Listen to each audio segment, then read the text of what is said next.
This week's podcast is sponsored by MPB, the simplest and safest way to sell photo and video kit. Free up funds from your kit bag and get paid fast. Find out how much MPB will pay you at mpb.com/sell.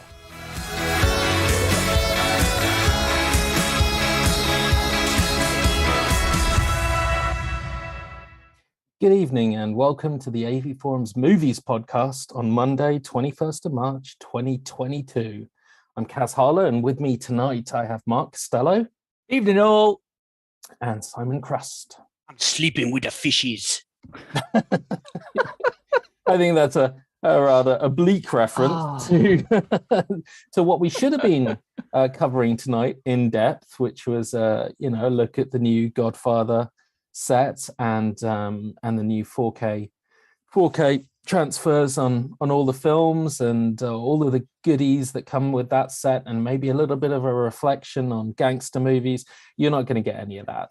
Instead, we're going to, a little bit. You might see the cover art. Instead, we're going to look at upcoming movies, what we're excited about, what 4K discs we do have in, which we do have some early 4K discs in. Yes, we do.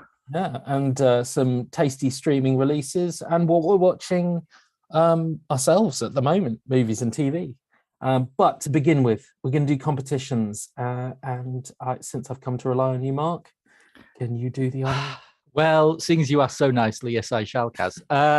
As ever, you can win Criterion's March titles on Blu-ray, Studio Canal's The Gentle Gunman on Blu-ray, Dazzler's releases of the BBC TV drama The Responder and the final season of A Discovery of Witches on Blu-ray, as well as Tom's personal favourite at the moment, which is, of course, Clifford the Big Red Dog on Blu-ray, and a whole bunch of other DVD, am I reading that right? DVDs too. Yep. So head on over to avforums.com/competitions to enter. All competitions, as ever, are of course open to eligible AV Forums members residents in the UK.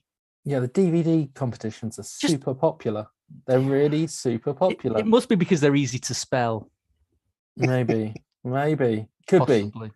We've got some previous competition winners. We've got patron Lefty Lion, who won the podcast exclusive Quiet American on Blu-ray. And we have another podcast exclusive for later on. But you got to sit through us talking through a load of stuff to get there. Jacqueline C won a copy of Sweetie, You Won't Believe It on Blu-ray. Oh, that's a belter. Oh, yeah. That's a belter. It'll be interesting because I bet not a lot of people have come to see that, despite your very positive write-up. But it's very true, Kat. But makes me wonder why I even bother. Why do I bother? Kate Loader won a copy of Clint Eastwood's Cry Macho on DVD. Yeah, I know. Susie TT5 won a copy of Caveat on DVD. Patron Lotus Alan won a copy of Caveat on Blu-ray, upgrade. Patron Big Ben Chunk won Criterion's December titles on Blu-ray. And Paper Girl won a copy of Resident Evil Infinite Darkness on Blu-ray. Lucky people. Wow, this must be a dark one. Yeah. If you stay tuned for the end, you will stand a chance of winning a copy of Liam Neeson's The Ice Road on Blu-ray. I see. Indeed. So let's do some movie and 4K news. Let's start with movies. If we must. Dune. We can talk about Dune. There was a Dune Part 1, and the big news is that they're calling the sequel to Dune Part 1, Dune Part 2. How do they pluck these things from the ether, Kaz? Absolutely How amazing. do they? I don't know. Oh. I don't know. They could have called it Dunes. or the Dune. Nice. There's so much they could have done with it. But Dune and Juna. Yeah, they really confuse people by just not calling it Part 2. But they've gone straight in there and they've done what I guess some might say is obvious. They're already talking about Part 3 and more films. And I personally wonder whether this is kind of the sci-fi fantasy epic that our generation perhaps has been looking for ever since 77. It's if they pull it off, it could be good. That's interesting. I mean, what made Star Wars so phenomenal particularly for our age, my age, was the toy market. Now, Dune doesn't have that, does it? No, I said it's a little bit more cerebral for our generation. So, like, I agree. When we were kids, we had 77 Star Wars, but now we're adults. We have, 2020 June. Yes, but I think more importantly with Dune, and I think this is where the likes of previous adaptations of the Dune series past Dune, if you like, have failed. Because whereas Star Wars, they were the same characters telling, if you like, the same story. The minute you get to Dune Messiah, boom, you're off, and it's almost a completely different set of characters with a completely different world. Yes. And I think therefore it loses that cohesion as a sort of singular piece, a singular franchise. So I think if we are going to get anything past Dune Part 2, I think it's going to be cheap. I think it's going to be nasty. I think it's going to be rubs, if I'm honest. Ooh, rubs. Rubs. Cheap and nasty I can deal with. Proper rubs. Well, Villeneuve won't do it. He'll have moved on to something else by then. And, you never know. Fede Alvarez might turn his hand to it and see if he can destroy sci-fi like he's trying to destroy horror at the moment. Doesn't bode well. Well, I like your positivity. Every day's Christmas Eve, Kat. Every day's Christmas Eve. Anyone but me excited for This Is 50? I mean, no. You don't look a day over 51, Kaz. You know what? I like Knocked Up, and I like This Is 40, and I quite like the idea of revisiting it and doing This Is 50. Why? Isn't that just your life? Revisiting it 10 years later, isn't it just our lives? Yes, maybe. But, that's the same guys doing it, is it? Yeah. 50. Yeah. Well, Manu, I suppose it could be 3 hours long, this one, instead of 2 hours 45 minutes or whatever the bloody last one was. So Terry and Dune. That's brilliant. It is just me. Paul Monger says the sequel should be titled Terry and Dune. That's genius. Would watch. We need t-shirts. The next AVF t-shirt there. I mean, we don't have... Is there anything coming up? We got Doctor Strange, the big guns. We got Doctor Strange, and then we got Maverick. I mean, apparently Cruise is going to Cannes for the first time in... He's probably swimming there. For the first time since... what is it? It's his Far and... Is it Far and Away? I think it's Far and Away. No, it's Distant. I think it's for the first time since Far and Away. I'm gonna go all out and say something like that. Someone will prove me wrong, but he's going to Cannes. They're showing off Maverick, and they're doing not really a Cannes type film, is it? No. I mean, but Far and Away isn't as well. But they're doing a retrospective on his contribution to cinema, which I don't think is unreasonable. I predict Maverick will get a 19-day standing ovation. That's what I predict. And that'll just be from basically me and you, Kaz. Yes, it will. You'll hear the echoes in space. Yes. But in the meantime, what do we got? We got Morbius. Have we? Yes, exactly. We've got that is the amount of excitement we have. We got Morbius, which no one wants. We've got The Lost City, which is that thing with Sandra Bullock. And I like the look of that.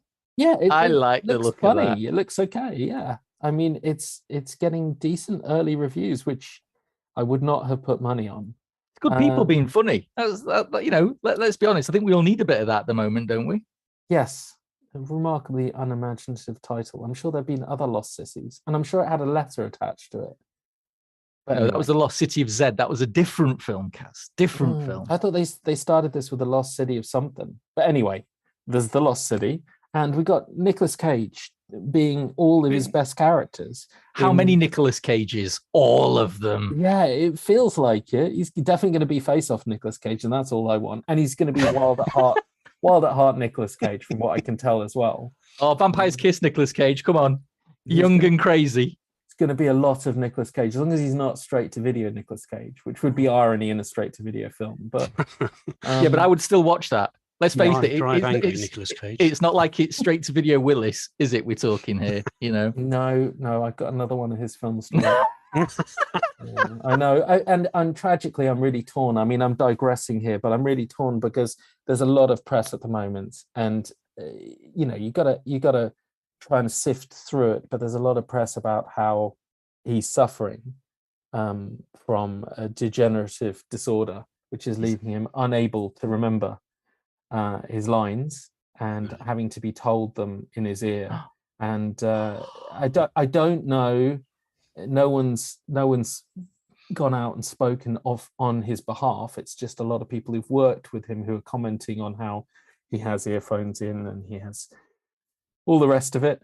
And if that's all true, then that's really is it a quite very tragic. clever piece of spin? I was Yes, going to. I mean, I can't. But the trouble is, you can't write a review. Absolutely, How putting bad him do you over feel, the hot Kaz? coals. How I feel, bad do you feel? I do not feel bad for Apex Predator. People should be warned about that.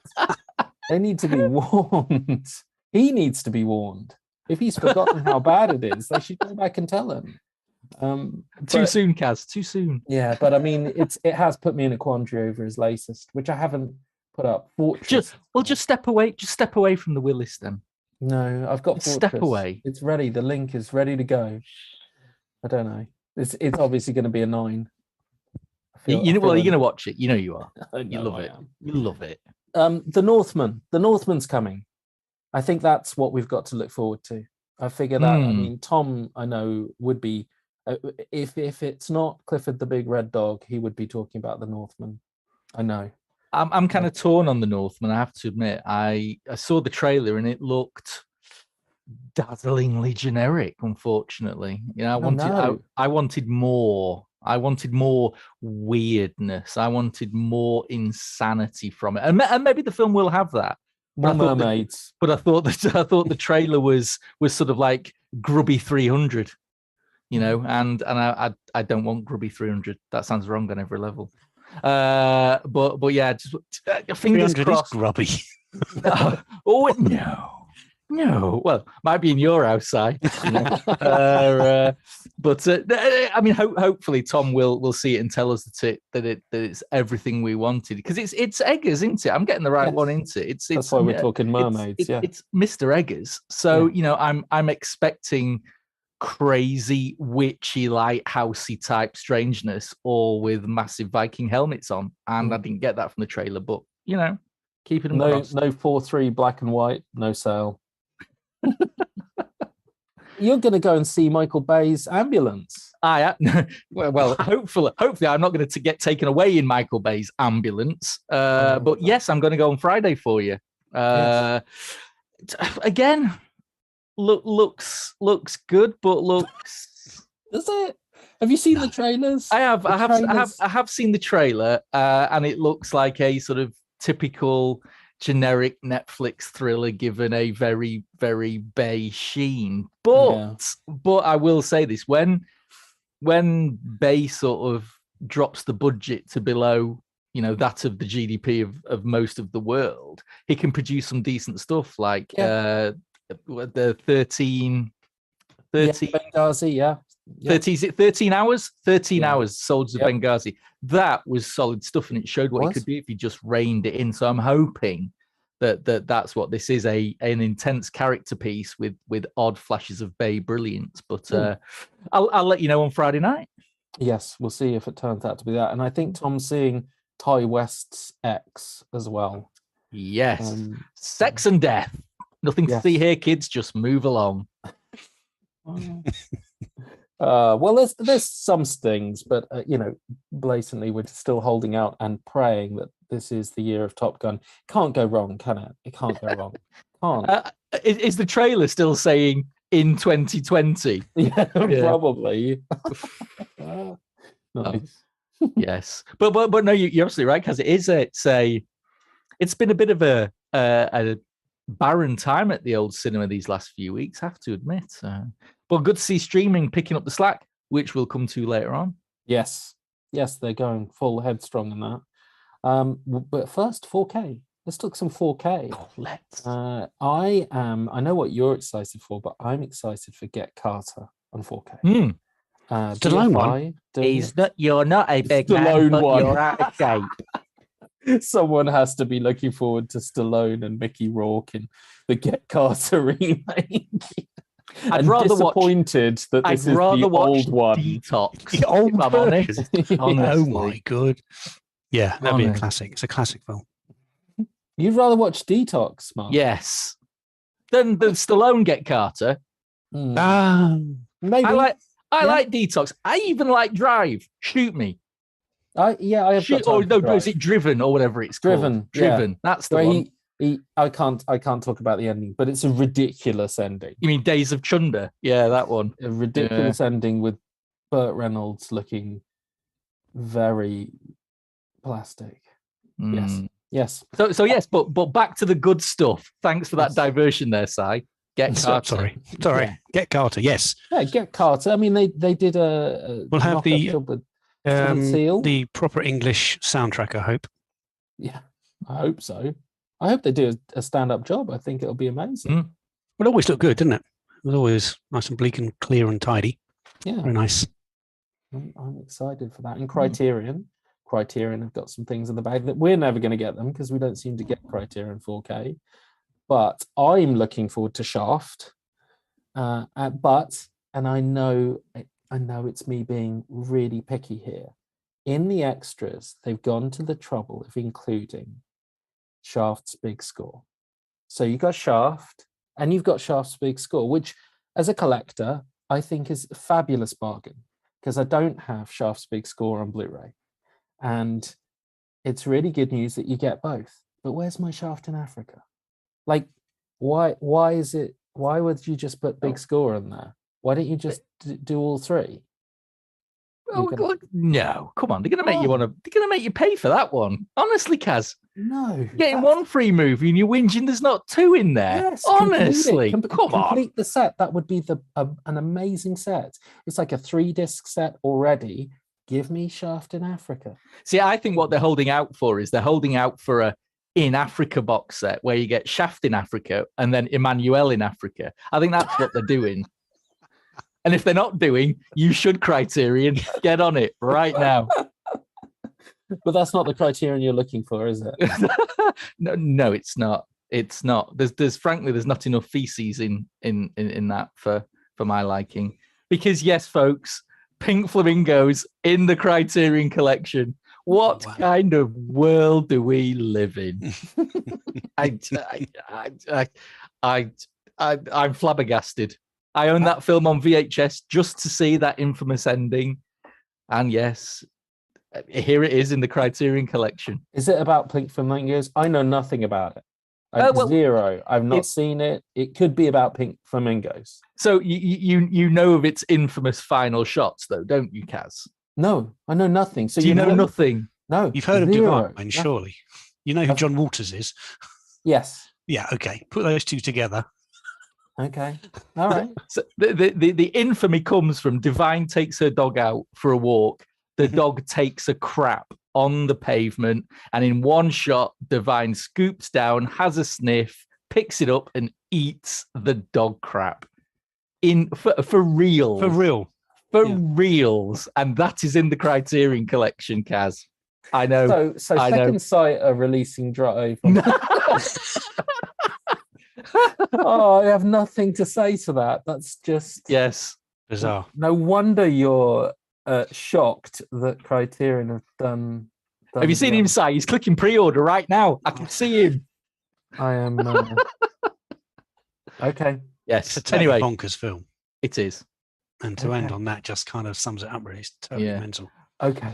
But moving on, Kaz. You want to move on? I can sense. Second Sight are releasing Drive.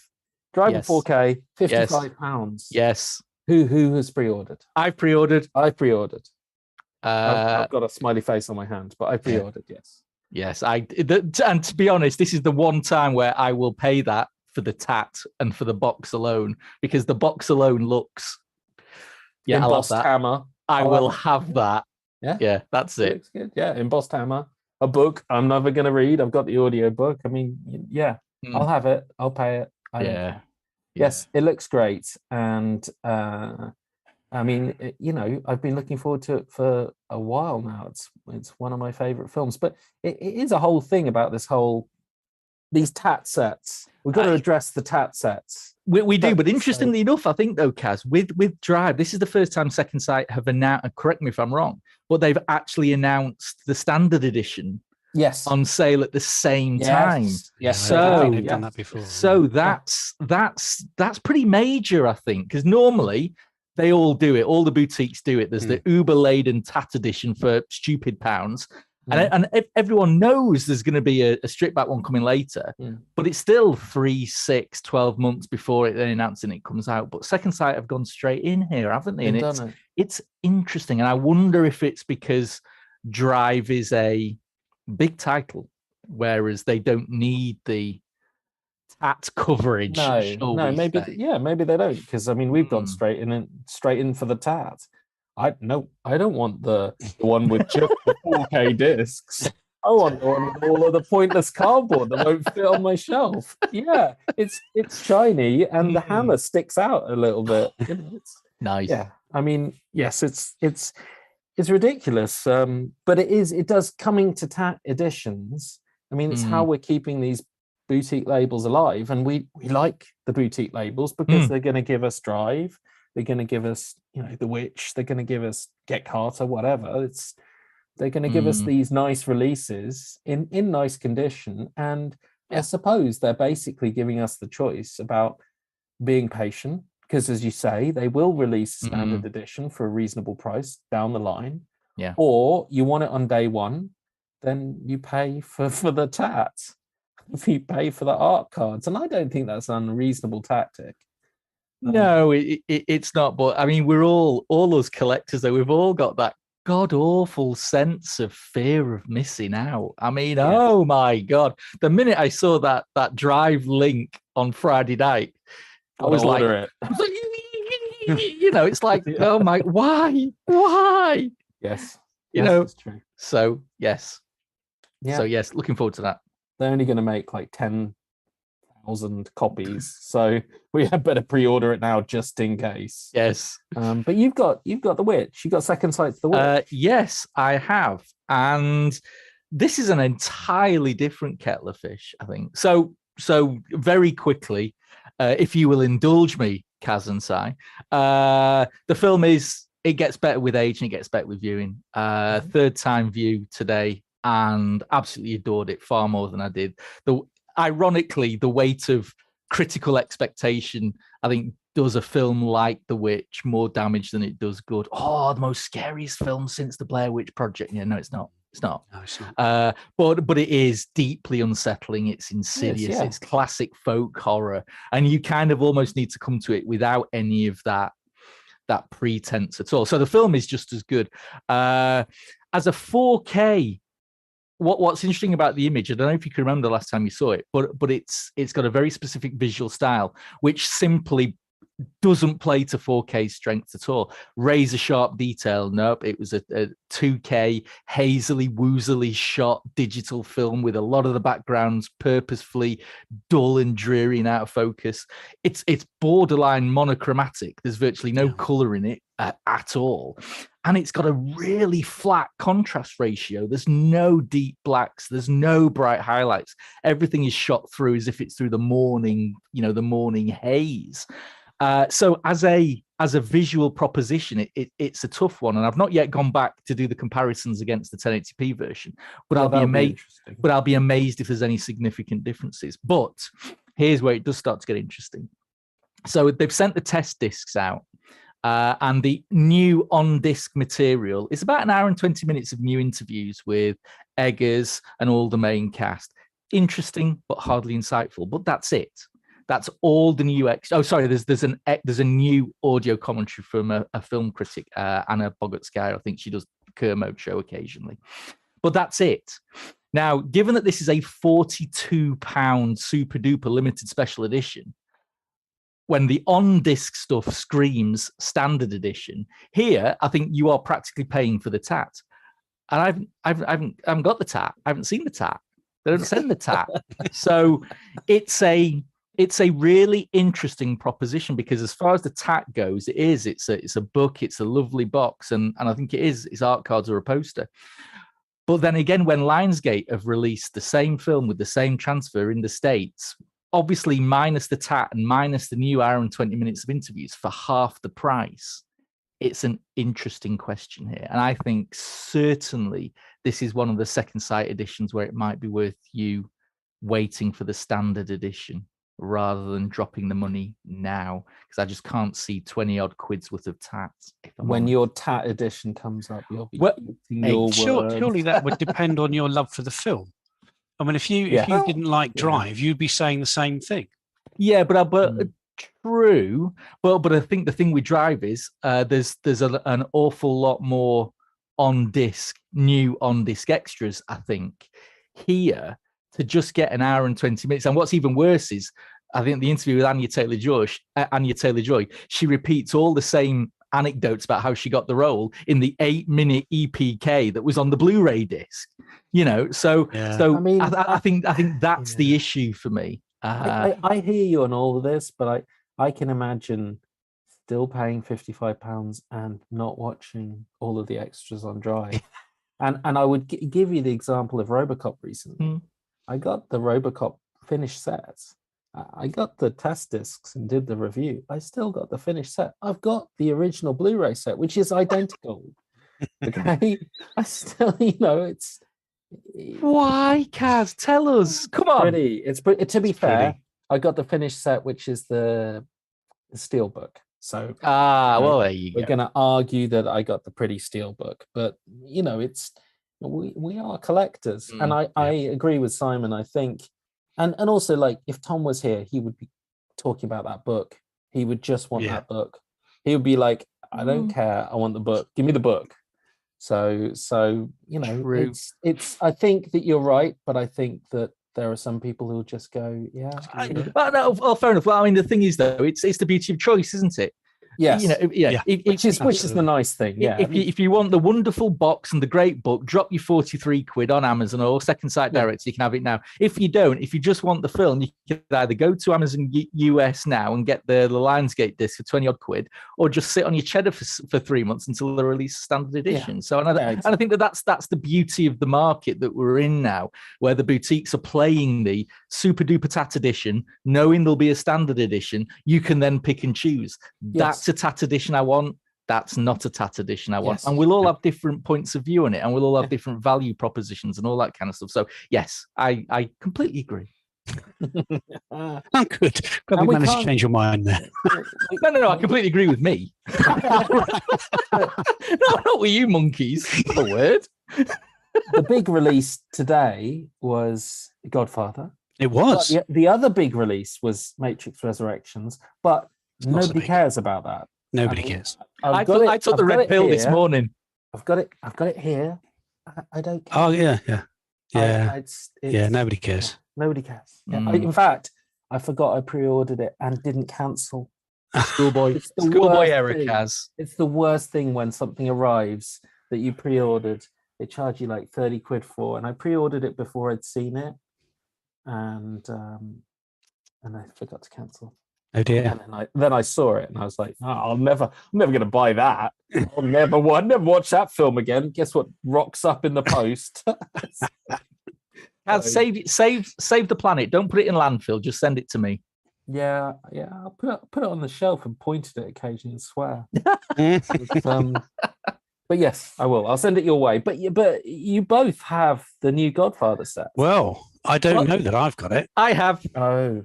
Well, Simon has a mystery pack. Let's see what's in there. 5 minutes before we started recording, or if that went live on that. Yeah. It was about a minute. The door went, and this was left on the doorstep. So live on air, we're going to find out if this is my review set for the week. Kaz, a tenor says that's porn. Let's have a look, shall we? Let's have a look. Nice. From 2006. No. Oh, here we are. Oh, look at it. There it is. Yeah, actually had me scared there for a second. There it is. Thank God for that. Hurrah. Nice. Okay. Oh, now that's interesting. Certificate 15. What certificate number have you got, Mark? I thought it was an 18. Mine's a 15. No, the old set, the one you've just had in your hand size, also a 15. Oh, okay. Well, it's just the US disc. Interesting. I thought it was a. Should we go even further? Should we?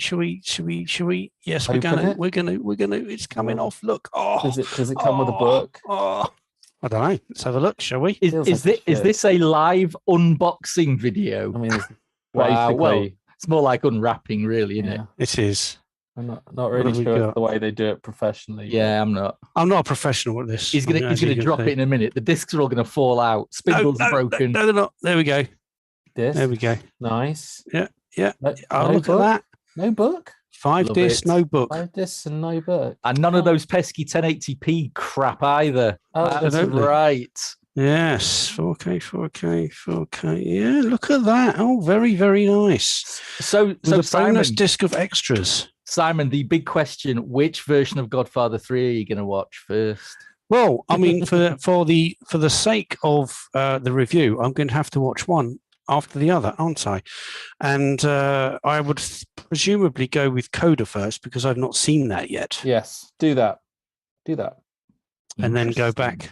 Yeah, because you don't really. Otherwise, you won't really appreciate Coda because it'd be just like watching watching the same. Shouldn't be appreciated anyway. It's poop. Well, this is the problem, isn't it? I mean, how does it stand up to the first two, which were absolute genius? It never has, and Coda doesn't change that fact. No, I quite like it still. I don't think it warrants Coppola coming on and recording a piece about how this is the film he meant to make. Exactly. No. It's none of that. But I quite like it. It's just a nice curio rather than a revelation. But it stuffs the ending up, quite frankly. Stuffs the ending up. I don't mind it. But anyway. But anyway, Sam, I'm sure you'll love it. Yeah. I've interesting the thickness between these two sets here. Yes. This is a US set, the Coppola restoration, which was magnificent for the time. And presumably this one is... There's the UK Blu-ray set. Look at the size of that. Look at that. That's ridiculous. So I'm loving this. So yes, you've gone smaller, whereas I've got bigger. Nice. Happens with age, Si. Happens with age. It does. Yes. All right. Well, I'm looking forward to that. I think it's going to be. I mean, they are spectacular films. So I'm looking forward to spinning that. If they'd have been here when I got home from work, I would have done a brief spin through all 3 films to give you some chat on them. But as they only arrived minutes before we started the record, I had no chance, which is a bit of a shame. Spin it on your finger. I look forward to the review, Si. But Kaz, what cheeky early disc have you had, mate? I have had Spidey's No Way Home.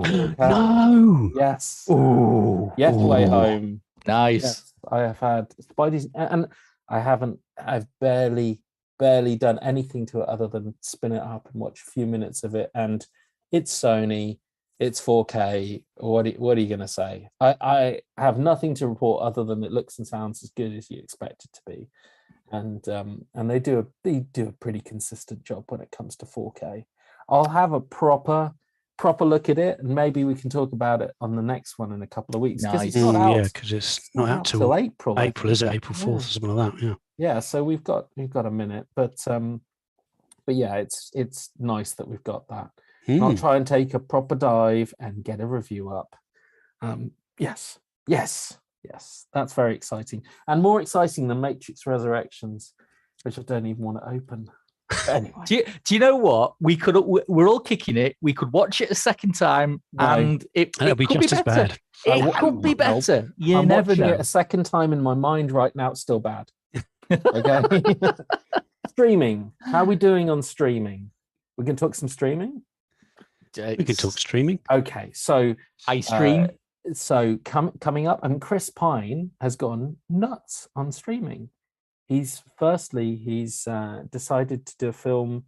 I mean, it's interesting. This is just for complete massive nerds like me out there. He's decided to do a film which originally was called Violence of Action, which is the name of a really bad straight-to-video Steven Seagal movie. And then he thought, this is not a good title, so I'm going to change it and it became The Contractor, which is the name of a quite bad straight-to-video Wesley Snipes movie. Nice. So I've no idea. Is he? I mean, I feel like Chris Pine should really decide to basically make movies with titles of bad straight-to-video movies of other action stuff. There's still time for him to change it to Fortress. He could change, yeah, but he might get confused with the one that we actually want to watch again. The Christopher Lambert one. Yeah. Oh, I love that film. But so he's got a couple of movies coming to streaming, both to Amazon. I mean, we only just found out about one of them, I think, 2 days ago. It was originally announced for, I'm going to say Paramount Plus in the US, but it's coming to Amazon 6th of May. This is The Contractor. And then All the Old Knives, which at least doesn't sound desperately generic, which is coming to Amazon 8th of April. I have no idea whether these are going to be any good, but it is interesting seeing what Chris Pine is up to and how he's gone, head first into streaming and Amazon. I mean, two movies, two new, tentatively kind of big releases a month apart on Amazon. But let's be honest, out of all the Hollywood Chris's, he was the one that just wasn't getting into multiplexes anytime soon, was he really? No. He unfortunately. Didn't do particularly well with Shadow Recruit, did he? So no. Yes, I can see why. But I had All the Old Knives, I think, on our eagerly anticipated movies. I mean, I appreciate it was a 20 strong list and it was like number 20, but I had it on there. It'll be interesting. It's got some.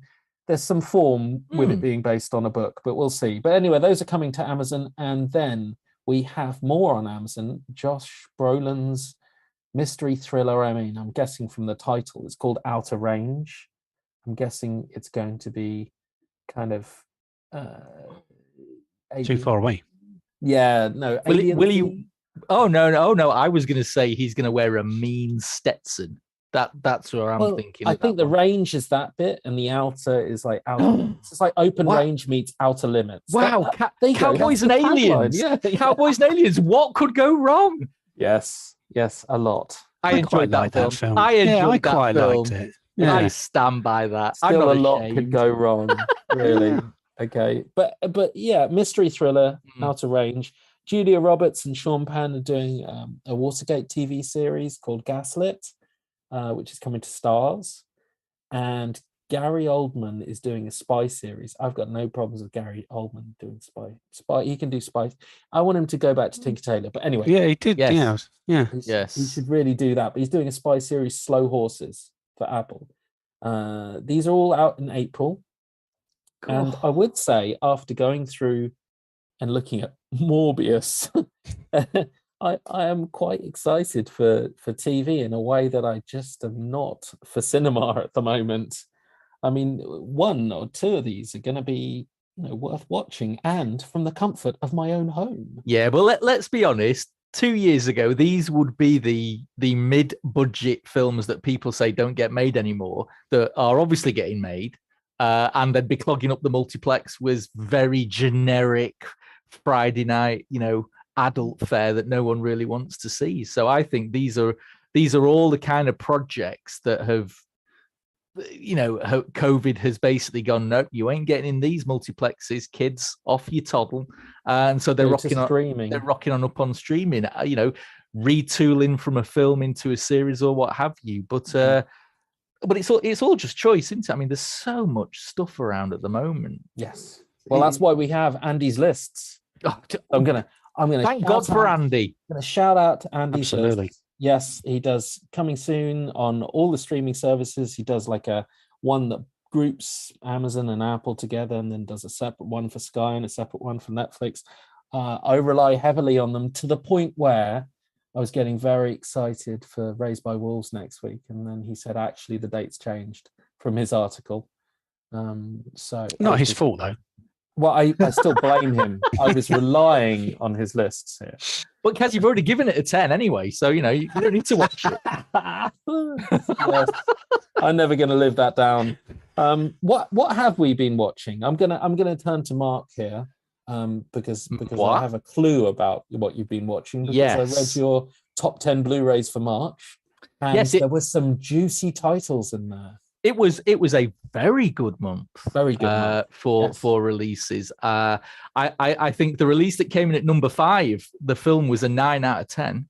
Running on Empty, the long lost River Phoenix, the only film he was nominated for an Academy Award for, which is very good. But yes, a bumper month, and the pick of the lot is a little Korean serial killer flick that I'd never heard of until the disc rocked up. But apparently it's been getting some really good festival heat, called Midnight. And it basically takes the fairly generic deaf protagonists. You know, we've seen a number of these films.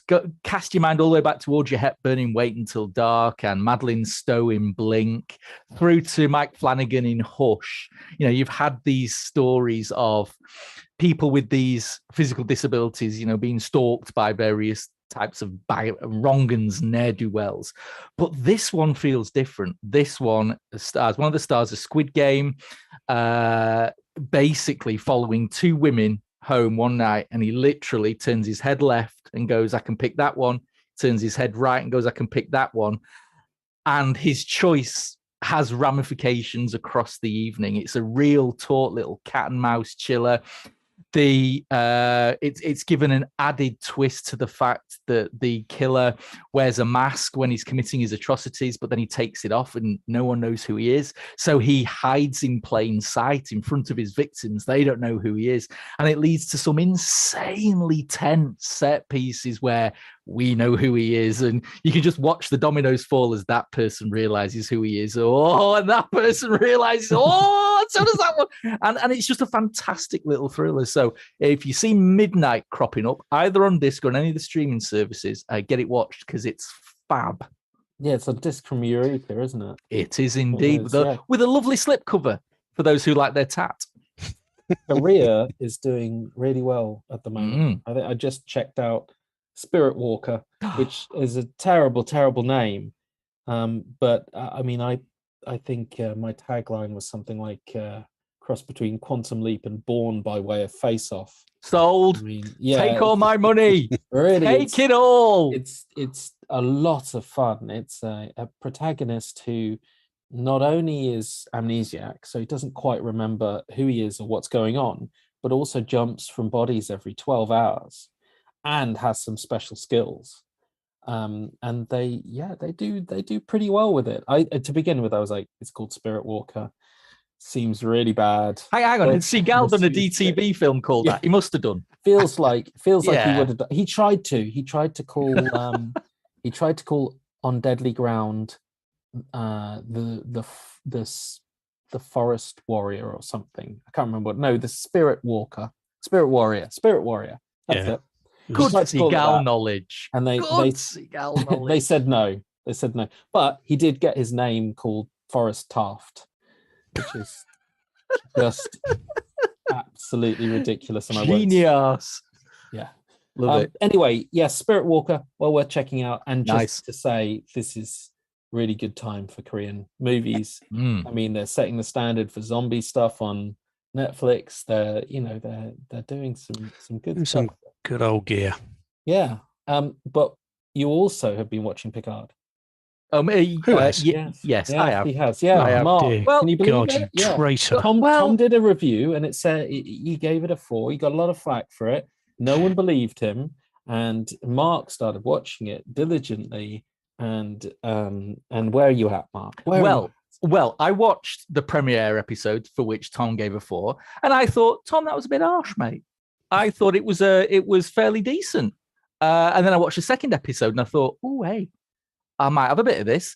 I love a bit of Trek when it goes dark mirror universe, which it did, full throttle. Nice. And then, of course, now we hit episode 3. And guess what, kids? It's time travel back to the 21st century, because that's all our budget will allow us. And I'm out. I can't believe you even turned it on in the first place. I I feel like Tom did warn you. I feel a little bit like but come on, there's no way Tom would have known at the end of the first episode that by episode 3 we'd be back in the 21st century. No, I feel like he knew that it was going to go bad. I mean, look, the voyage home is fun, but this just feels like an excuse for people in comedy sci-fi outfits to run around going, "Oh my word, that aspect of the 21st century wasn't very good. Oh, and that aspect of the 21st century wasn't. Oh, the 21st century is not a nice place, is it? You know, it's like, okay, all right, we get it. We get you now. No, we feel you. So yes, dropped a massive one, so I'm out again. Damn, I've not even turned it on. I struggled through the first season to a beloved character, and they've turned it. Oh, it's just diabolical. I can't stand any of this new stuff. Which beloved character, Si? Was it 7 of 9? Jean-Luc, my son Luke, and my other son Ben. When I spoke to him about him before, we were talking about Star Wars and said, "Oh, really, Star Wars? That's where you got to." Actually, no, it's not. I'll tell you where I got my kids' names from: Jean-Luc Picard, Luke; Benjamin Sisko, Ben. Nice. Both Star Trek, Next Generation, Deep Space Nine. That's where I got my kids' names from. Because that was the pinnacle to me of the Star Trek universe. That was exactly how it should be. And Roddenberry had gone by then, but his legacy remained in those two series. It went a bit off the rails with Voyager, and then it started going downhill with Enterprise. And then they booted J.J. Abrams, come back, and he started the Kelvin timeline, and that was. The first one was okay, and then it went total crap, and then Disco. 3, the third one, Beyond. Beyond, yeah. It was trying to bring back a little bit, but again, just a little bit too silly. And then these new TV stuff, oh my God, it's crap. It's just awful. It's not Star Trek. I don't know how it can. They're trying to live on the legacy of Star Trek. I can't bear it. And to do what they've done to Picard, Jean-Luc Picard, to turn him in, I don't care, turn him into a bloody cyborg that he's not a robot. I hate it with every fibre of my being. So I will not watch the new series on the podcast. Yeah, well, I just don't care, because nobody should be watching it. Honestly, nobody should be watching it. So the two guys from Red Letter Media, Rich Evans and Mike, they did a review of it, and I watched that because I quite enjoy the way they've got great Star Trek knowledge, and I quite like the way they banter towards each other. And they said, oh, it's not as bad as they thought it was going to be. That is huge praise. That is not. Nobody's going to watch it based on that. I wash my hands of it. If anyone wants to watch anything fairly Star Trek based on streaming at the moment, go to watch on Disney Plus. Watch the Orville, because that's the closest thing you're going to get to new Trek at all. And there you go. So, Si, what do you really think about it? Yeah, what do you really think about it?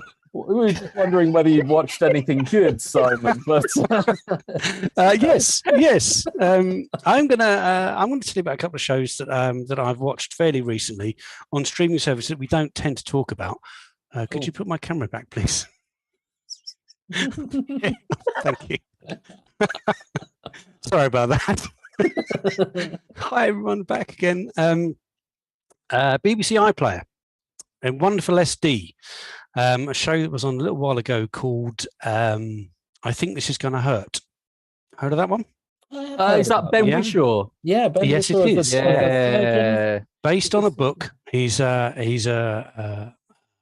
doctor working in a paediatric labour ward in the NHS.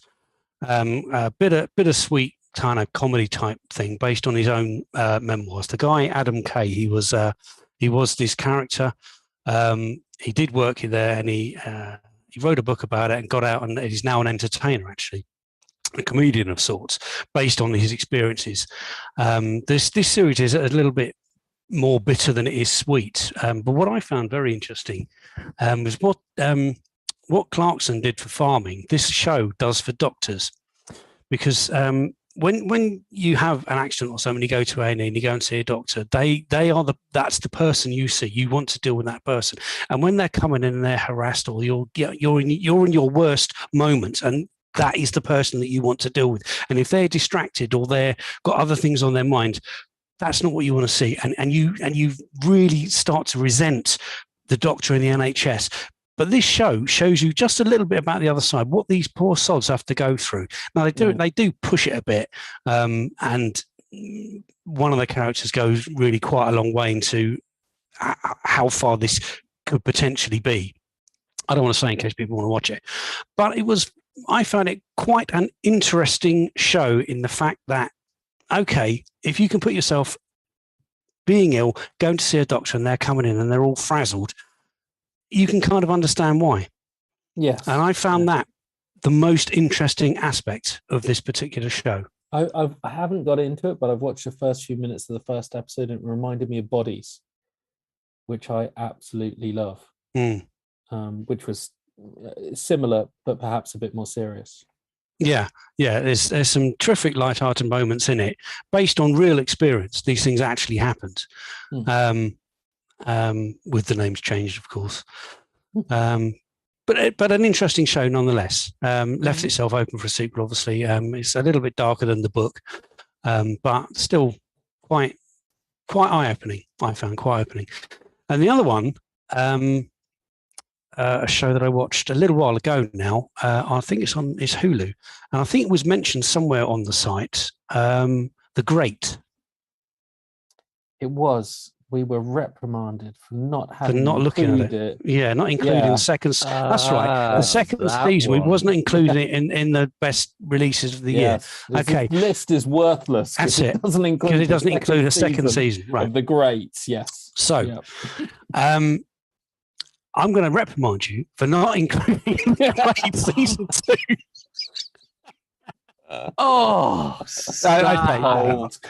Seriously, this series, The Great, Elle Fanning, with Nicholas Hoult as Catherine the Great, the thought to be the greatest Russian leader of all time. Sorry to speak about Russia.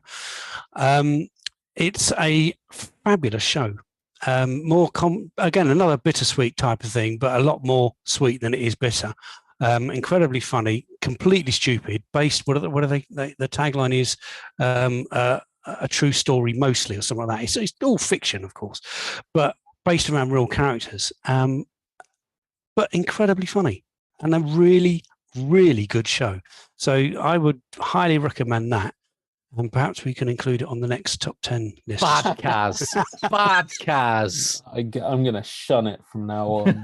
I'm not doing it. Yes. Eventually. And I'm rewatching Scrubs, which is fantastic. Yes, Scrubs is I like Scrubs. Yes. Well, I'm watching. Well, I finished Peacemaker. Possibly my favorite show of the year so far. Yeah. What an awesome show. I would say it's up there. I know we're only towards the end of March, but it's up there as a contender for one of the best shows of the year so far. And no one could have expected that. No. From John Cena and a show about his character from the Suicide Squad. But it launches finally tomorrow on Sky. Nice. I shall be watching. Yes, it's great. It's really good. Updating the review to do a full season review, so that if you like American rock, American stadium rock, you've got a lot to look forward to. Who doesn't, Si? Who doesn't? Absolutely. It's fantastic. It is fantastic. And it's very good. There's watch out, I can't remember which episode it is. It's a mid-season episode, and they choose a song by Reckless called Monster. And do you remember it, Kaz? The scene is in the police station. Oh yes. And the woman's just been taken over, and she goes into the police station. Yes. And she's walking through, and it's all in slow motion. And you've got that song, "She's My Favorite Monster." Oh my God, what a fantastic scene. The entire series is worth watching for that 1 3-minute scene. Honestly, it's brilliant. It is. It's got a lot of good stuff, and it goes out very well indeed. It's got a tremendous finale. So nice. They really nailed that series. I was going to talk about Raised by Wolves season 2, which, unlike the first season, which I love, has got off to a very slow start, but apparently it's not coming till April. So I'm going to hold fire. You're only going to give it a 9. I'm really not, I'm really not. I thought maybe the first episode I'd give it a pass, and I will just check out the second episode and see, because I'm just doing a premiere review to begin with. But it's very slow. It's not bad. I like the universe, but it's nothing like the first season for me. The first season was a fantastic new sci-fi mystery, which was happy to do world building on a massive scale, and I had a lot of time for it. He was unencumbered by all of the alien lore, and I was very happy with it. But the second season is slow, we're gonna say, and I need more necromancers in my life. Maybe by episode 3 they'll have time travel back to the 21st century. You never know. You could be lucky. Don't do it. I watched Deep Water, which is the latest by Adrian Lin, who's come out of nowhere after 20 years after he did Unfaithful with Richard. Should have stayed there by the sounds of it, Kaz. He did. He's 81 years old, and he has decided to team up with Ben Affleck and Ana de Armas to make an erotic thriller in 2022. A neurotic thriller? Yeah, quite. It's terrible. It's really bad. But it's worth watching for snails. There's a lot of close-ups of snails. Excellent. And some fantastic kind of green screen. No, it's not even green screen. It's like back screen driving. So, in the old Hitchcock movies, you'd have someone, or even in the old Bond films, you'd have them in a car and he'd be swerving the wheel all over the place, and like the camera would be going around the corner behind him. Do it. Watch it for that. I have a team of Ben Affleck driving a Jeep, and the back screen projection is going wild, and he's swerving the wheel. It's a proper good laugh. So you say erotic thriller. Where does it stand on the Colour of Night floppy little Willis scale? I mean, it's not really very erotic. Oh. I mean, Ana de Armas was she was on better form in Blade Runner. I think she's wasted in this, and they both are. They in real life reportedly had a fling during the making of the movie. There's none of that chemistry on screen. I don't really know what they're shooting for, but whatever could have been interesting about his character, because there is something interesting going on, gets completely obliterated in the final 15 minutes, which is just a preposterous sequence. Just go watch 9.5 Weeks again then. Yeah. No, go watch Deep Water, because I need more people to tell me about their thoughts on the acting performances of the snails. Or watch Black Crab, because get this, a movie about a group of soldiers, a Swedish movie in Swedish about a group of soldiers who have to skate across ice, is really good. It's a ridiculous premise. Is it the spiritual sequel to Prayer of the Roller Boys? No, it's really good. It's really good, and I say that as someone who we're giving away the Ice Road today. Ice Road should have been absolutely tremendous. It's a truck on ice. It's a reboot of Sorcerer. All of this stuff. Black Crab on Netflix with Noomi Rapace, post-apocalyptic thriller. Simple premise. They're two sides at war, and one of them has to get across enemy territory. The only way they can do it is across a frozen archipelago. It's like 100 miles.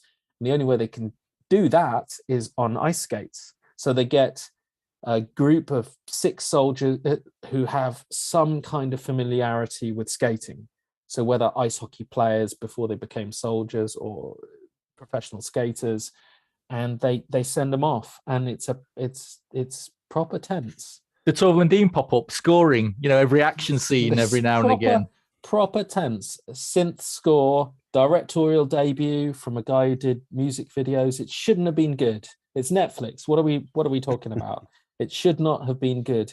It had some scenes where they're skating across ice in pitch black, and there's almost no music at that point, and it's immensely tense.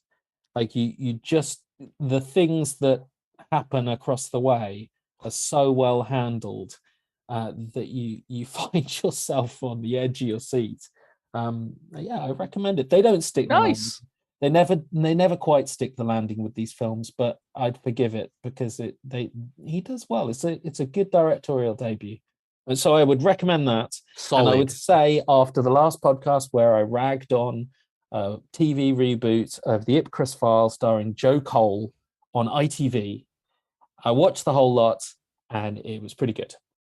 I'm going to say it was pretty good. I sat down. Furious backtracking there, Kaz. Yeah, I mean, he's still Joe Cole and he's still doing an impersonation of Michael Caine's Harry Palmer from the original Ipcress File, and it's still not the original Ipcress File. But I'd watch more of that. Tom Holland's great in it, and other than the fact that you have to watch it in whatever 360p or something, it's pretty good. But there's a bunch of stuff that I haven't even watched, which we can't even really get into. There's Ptolemy Gray on Apple with Sam Jackson. Yes. I haven't even started. We Crashed, Jared Leto, Anne Hathaway on Apple. Not enough hours in the day, Kaz. There aren't not enough hours in the day. Yes, and DMZ, Rosario Dawson in the States, and Halo, which apparently hasn't turned out the way everyone expected. But all I will say about all of these is I'll try my best to have some coverage by the next podcast. A gentleman and a scholar, Kaz. Yes. Gentleman and a scholar. Try to be. Except when giving away the Ice Road, which isn't a very gentlemanly thing to do. But for those who have persisted, I will give you the question. They've earned this, to be fair. Yeah. If they've listened to us prattle on for an hour, they've earned Shall I just give the answer? The answer's Lawrence Fishburne. But anyway, the question is, who co-stars with Liam Neeson in The Ice Road? And just to help out, the answers aren't Liam Neeson or Black Crab. So you should be okay figuring it out. So both of you that are still listening, go figure it out. That should hopefully help you. Yeah. Right. That's it. Is that it? Have we had our hour, Kaz? Time flew. I gotta do it. I gotta say my goodbyes. I gotta say that's it for the AV Forums Movies podcast this week. I'm going to thank the hardware team and the movies team. And if you enjoyed this podcast, please give us a like and subscribe to the channel. Hit the notification bell so you don't miss out when we publish our live streams, product reviews, and more. You can follow us on Twitter, Facebook, and bookmark avforums.com for the latest reviews, news, and videos. And please give us a 5-star rating on whichever service you use, if they allow it, but only if you enjoyed the show. I'm Kaz Harlow. Thank you for watching and listening, and join us for the next podcast.